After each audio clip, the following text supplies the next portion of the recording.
Before we begin, viewer discretion is strongly advised. The following is for educational and entertainment purposes only. This is the verbatim federal courtroom testimony of the Sean Diddy Combs trial, as reported by Inner City Press. When Jamie Foxx entered the courtroom, no one expected what he was about to say. For months, rumors swirled. A mysterious medical emergency, cryptic Instagram posts, silence from friends, and whispers that someone was trying to end him. But now, under oath and in front of the world, Jamie is breaking it all open. He's naming names, revealing what he saw inside Diddy's infamous parties, and exposing the dark truth behind the industry's most powerful elites. With his voice steady, but his hands shaking, Jamie declared, "This wasn't just a health scare. This was a warning, and I survived it." What follows is a testimony packed with secrets they swore would never see daylight, from missing footage, to hush money, to the people who told him, "Stay quiet, or you're next." This isn't a conspiracy theory. This is Jamie Foxx's story, and it might be the most explosive moment of the entire trial. Jamie Foxx took the stand wearing a tailored black suit and a face that showed every ounce of the storm he'd weathered. The courtroom was frozen in anticipation.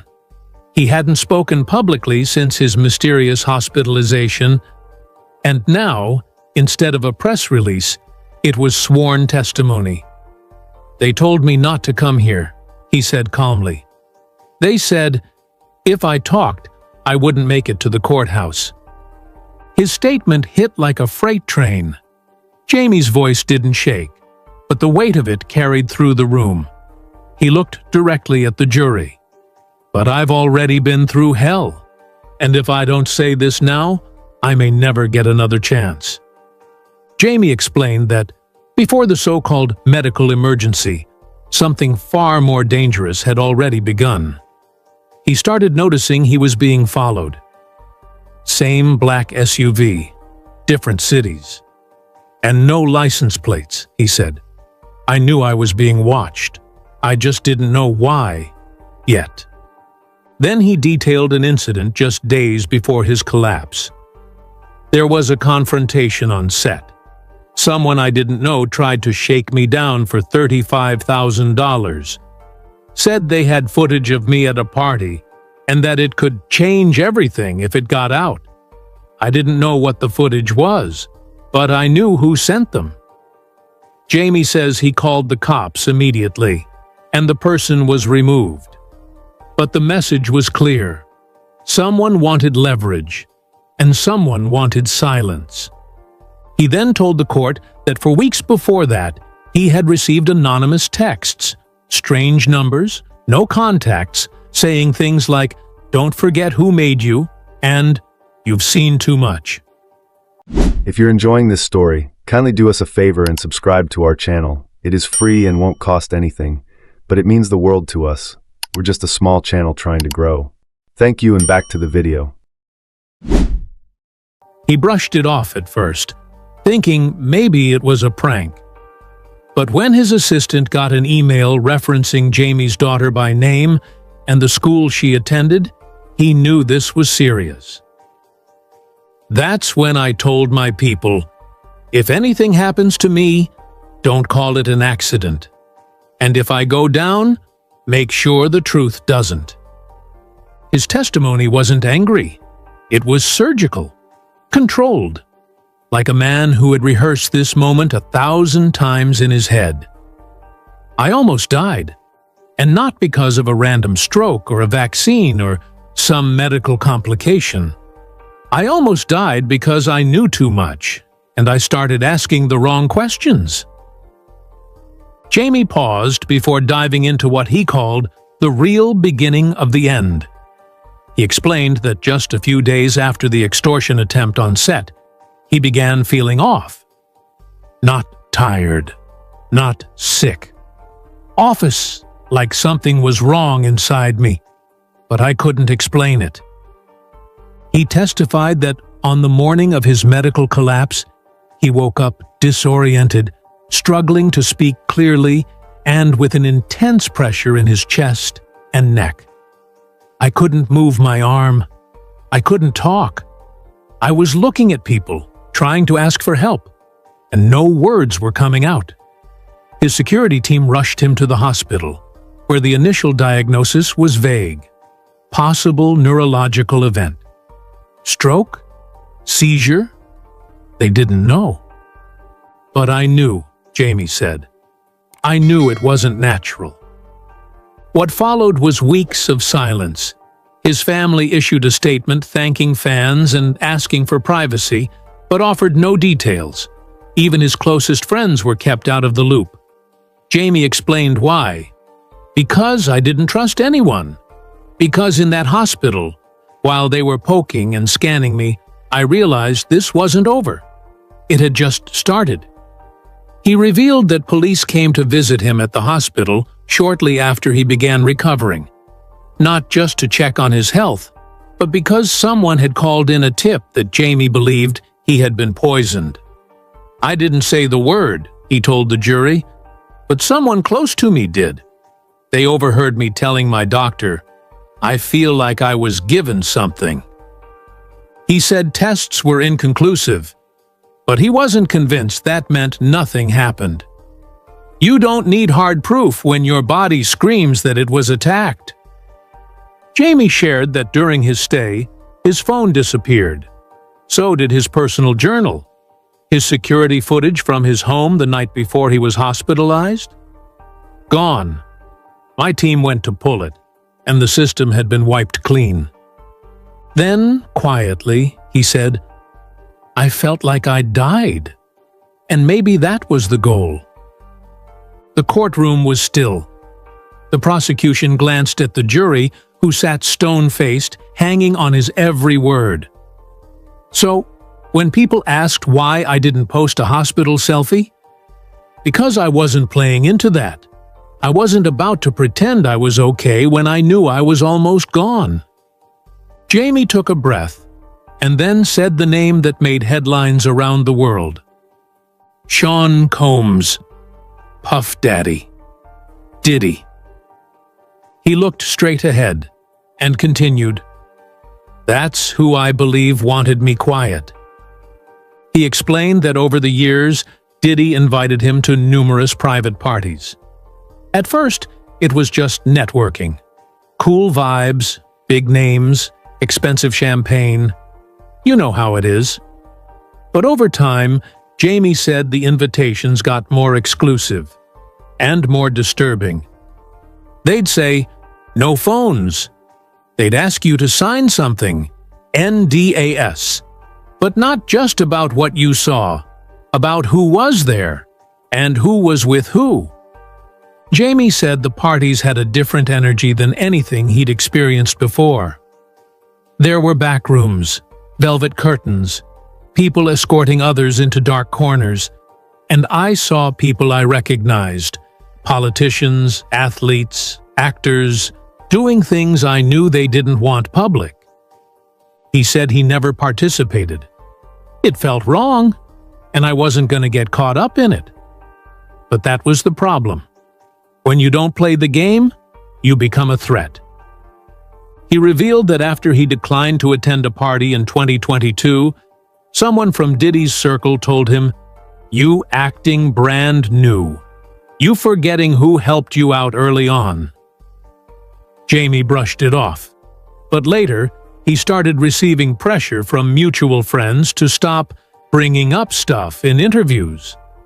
They didn't like that I joked about the parties or mentioned certain names. Jamie also described a specific incident where he saw a well-known male artist leave one of Diddy's parties looking traumatized. He said, "This dude was shaking." Said he saw something in a back room that made him never want to come back. The artist never spoke publicly, but Jamie remembered that moment clearly and feared he was next. As Jamie's testimony closed for the day, He said something that left the courtroom in stunned silence. If I didn't speak now, I'd be part of the silence. And silence is what they've used to control everyone. But I'm done being quiet. Jamie Foxx's voice lowered as he leaned into the microphone. This is the part that's haunted me for years, he said, because what I saw didn't make sense until I looked back.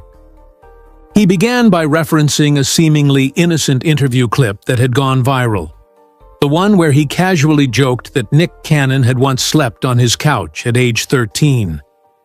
It was a laugh, a memory. But then I realized how deep it really went. Jamie looked out at the jury. Nick wasn't just crashing. He was escaping. He described how Nick had confided in him about strange encounters and being introduced to the industry in ways that made him uncomfortable. Jamie said, "Nick told me, 'You saved me, man. Your house was safe.' And that stuck with me." But what really made Jamie's testimony unforgettable was what came next, the moment he directly connected these stories to Diddy. Jamie claimed that several young artists, boys and girls, had passed through Diddy's homes over the years, some disappearing from the spotlight without explanation. You look back and realize they weren't rising stars. They were collateral. The implication was undeniable, that the grooming and exploitation extended far beyond parties, that it was systemic, and that powerful people knew about it and said nothing. The room grew heavier as Jamie Foxx took a moment before speaking again. "Now I'm going to say a name," he warned, "and I want everyone to listen carefully. Kim Porter." Jamie's voice cracked slightly as he said it. She wasn't just Diddy's ex. She was a mother, a businesswoman, and she was scared. He told the court that Kim had once confided in him at a private event, just a few months before her death.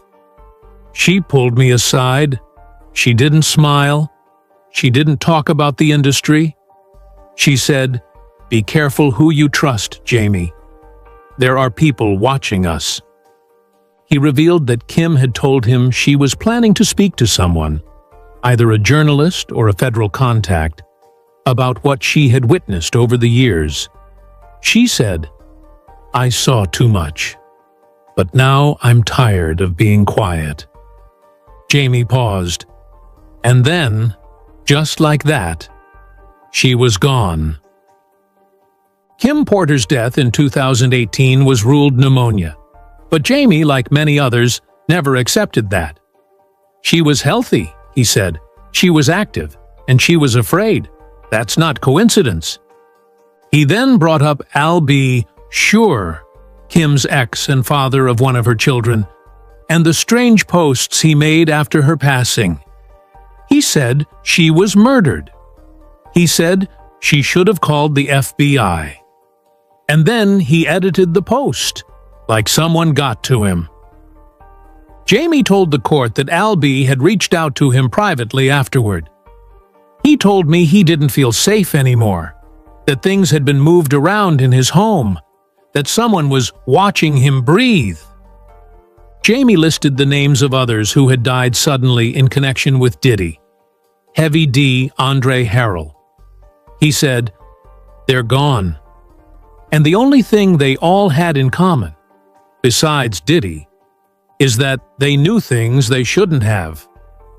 He also revealed that two of Kim's closest friends had told him she kept a journal, one that documented conversations, events, and names.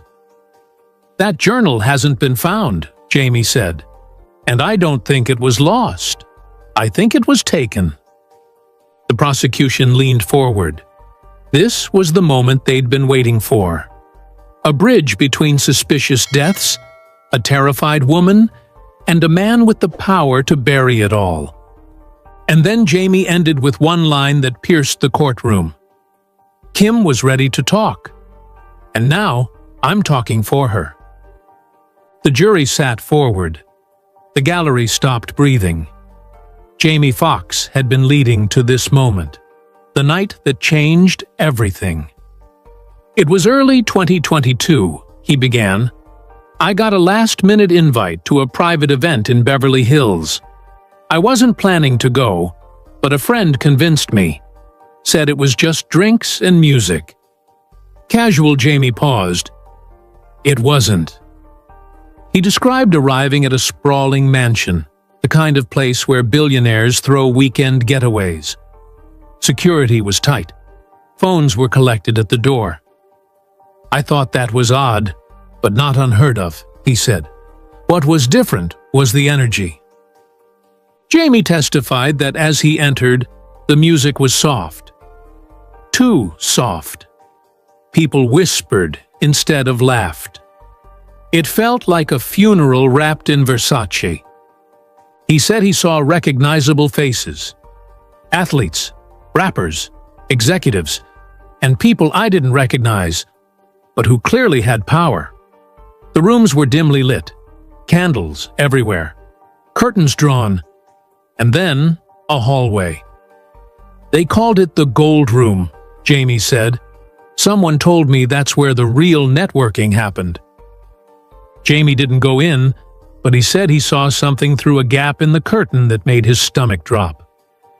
There was a boy, couldn't have been older than 17, surrounded by men in suits, and he didn't look okay.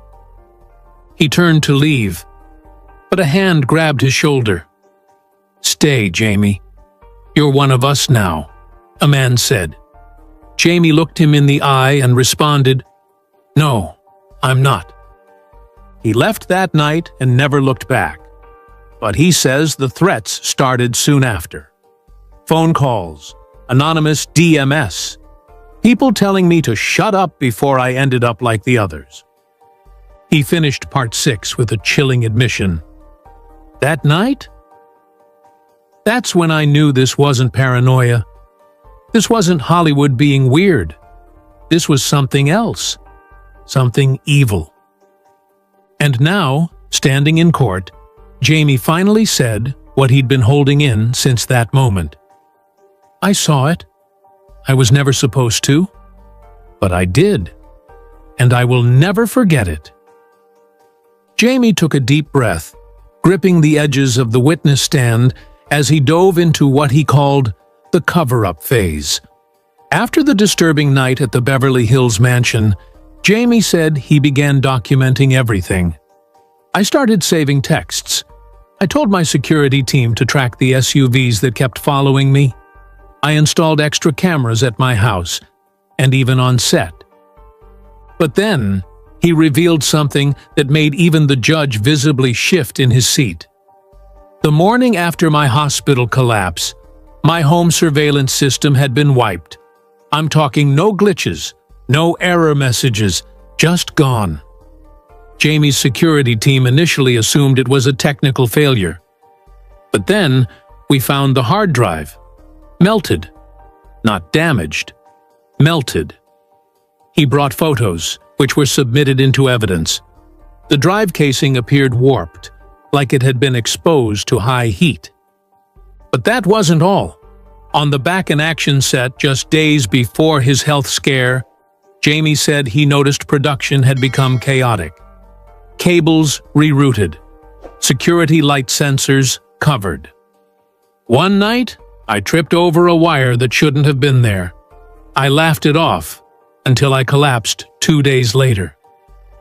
He testified that he asked producers for behind-the-scenes footage. Security cams on set, hallway footage, anything. But once again, he was told the files were corrupted. Then came the biggest red flag. The footage from the very night the $35,000 extortion attempt occurred. Gone. Jamie stared into the courtroom. How is it that everywhere I go, cameras mysteriously stop working? Files disappear. Evidence vanishes. It's not paranoia if it keeps happening. He said an anonymous crew member later sent him a screenshot. an email thread labeled Foxx Fire Protocol. It included bullet points, clear recordings, control narrative, and prevent on-set leaks. The production company denied its authenticity, but Jamie believed it was real. It confirmed everything I feared. They were preparing for me to disappear. When asked why he didn't share this sooner, he said, "Because I thought I could get better and move on." But the more I uncovered, the more I realized this wasn't about healing. This was about survival. If you're enjoying this story, kindly do us a favor and subscribe to our channel. It is free and won't cost anything, but it means the world to us. We're just a small channel trying to grow. Thank you, and back to the video.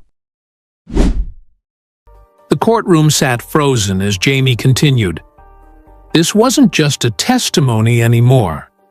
It was a confession of how close he came to never telling his story at all. "I stayed quiet because I was scared," Jamie said plainly.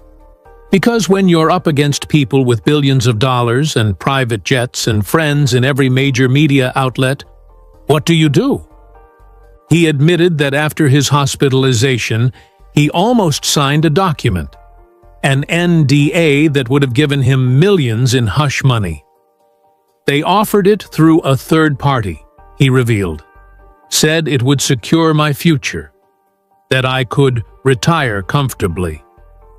But the moment he read it, he knew what it meant. Silence forever. "That's the game," he said. "They don't need to erase you if they can buy your silence."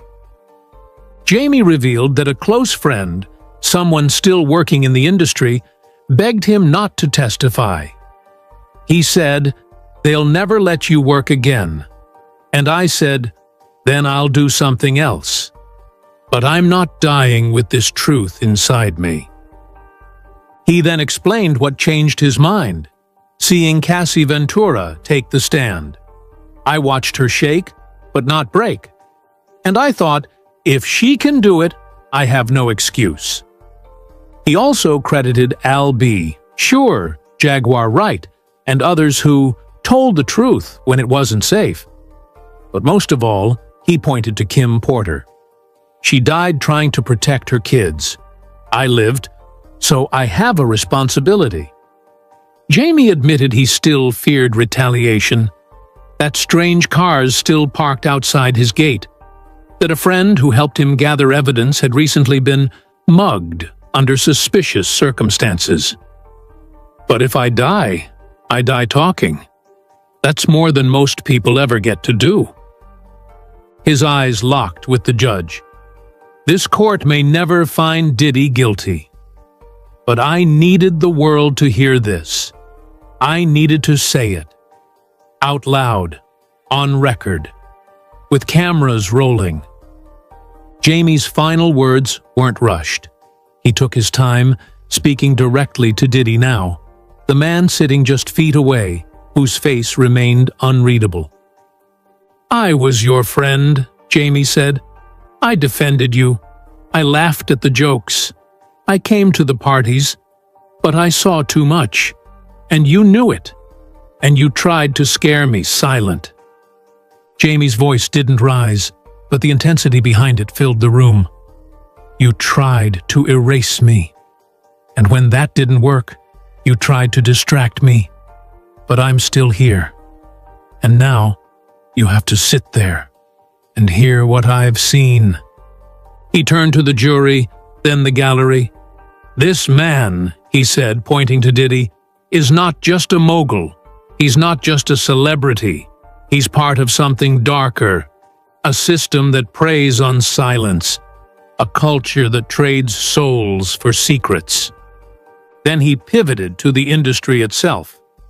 Hollywood didn't just protect him, it promoted him. While people like me and Cassie and Kim were left to pick up the pieces in private. He called out the award shows that still gave Diddy honors, the magazines that called him a visionary, and the executives who knew what was happening but didn't want to lose the bag. Jamie concluded with a message not just for Diddy, but for anyone watching from behind the curtain. You built an empire on NDAs, baby oil, fear, and manipulation. But empires like that, they crack. And when they do, they fall fast. He stared directly at Diddy one last time. You told people I'd never talk, that I was too scared, that I owed you. Well, I don't owe you a damn thing. I owe it to myself to tell the truth. The courtroom held its breath as he stepped down from the stand. Jamie didn't look back. He didn't need to, because the silence was finally broken.